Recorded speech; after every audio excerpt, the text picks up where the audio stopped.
Don't forget to subscribe to my channel, and while you're at it, click the bell to be notified of future videos.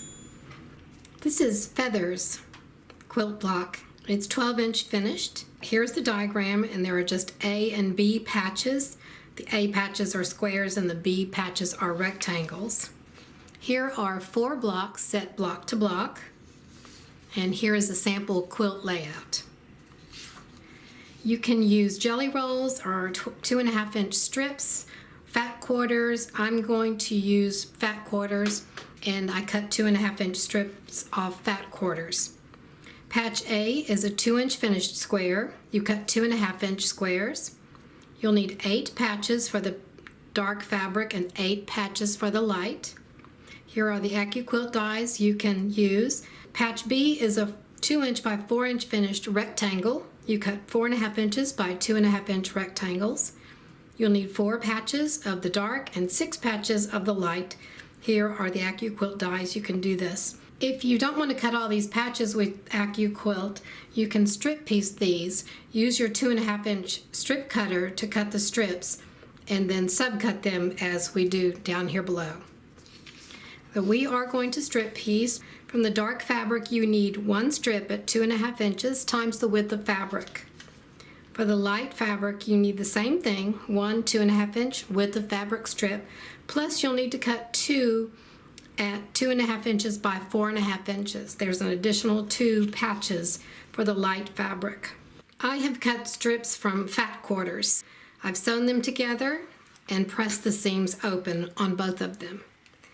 I have all the pieces cut. Here are the extra pieces for the light fabric. You cut 4 at 4.5 inches off of your strip, and then you cut 8 at 2.5 inches off of your strip. If we look at step 1, we're going to use the A patches or segments to make 3 4-patch units, and then we'll just save 2 of these units here. I call them A segments. These will be saved. You'll stitch these together like this, the remaining ones. There's 1, 2, and 3. Stitch these 3 together into 4 patches and press the seams open. These 4-patch units, 1 will be the center unit and 2 will be for the corners. These units are going to be the side units, and now for the other corner units, we'll sew these together like this. Sew them together and press the seams open. Our 4-patch units are done, our side units are done, and now our corner units are done. We'll just put the block together.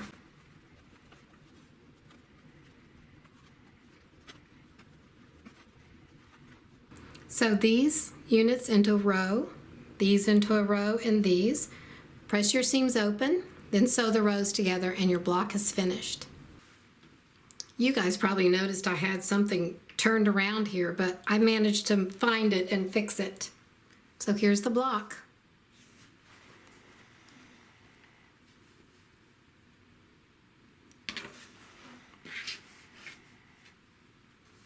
Thank you for watching. Don't forget to subscribe to my channel, and while you're at it, click the bell to be notified of future videos.